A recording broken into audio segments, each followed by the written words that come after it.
Luc 9, 28-36 relate l'épisode de la transfiguration de Jésus sur la montagne en présence de Pierre, Jacques et Jean. Voici une méditation sur ce passage. Montez sur la montagne, un appel à la prière. Jésus emmène ses disciples à l'écart, sur une montagne, pour prier. La montagne symbolise la proximité avec Dieu, un lieu de rencontre et de révélation.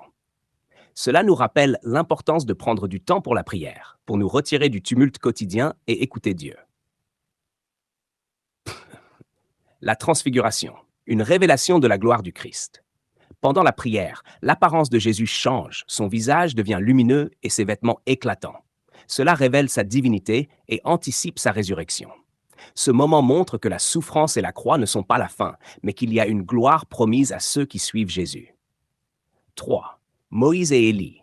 La loi et les prophètes témoignent du Christ. Moïse, représentant la loi, et Élie, figure des prophètes, apparaissent et parlent avec Jésus. Leur présence souligne que toute l'histoire biblique converge vers lui. Le Christ accomplit les promesses de l'Ancien Testament. 4. L'erreur de Pierre. Vouloir s'arrêter au moment glorieux. Pierre, émerveillé, propose de faire 3 tentes pour prolonger cette expérience. Mais il ne comprend pas encore que la gloire passe par la croix.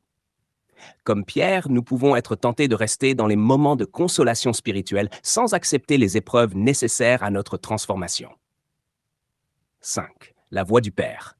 Écoutez-le. Une nuée enveloppe les disciples, et la voix du Père déclare « Celui-ci est mon Fils, celui que j'ai choisi. Écoutez-le. » C'est un appel clair. Nous devons écouter et suivre Jésus, même quand son chemin passe par la souffrance. 6. Redescendre de la montagne. Vivre la foi au quotidien.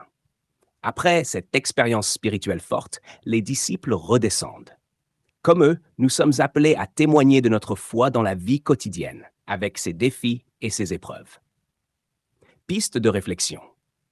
Comment puis-je faire de la prière un moment où je me laisse transformer par Dieu? Suis-je prêt à écouter Jésus, même quand son message me dérange ou me pousse hors de ma zone de confort? Comment puis-je témoigner de la gloire du Christ dans ma vie quotidienne? Que cette méditation nous aide à mieux comprendre la lumière du Christ et à marcher avec lui, même dans les moments d'épreuve.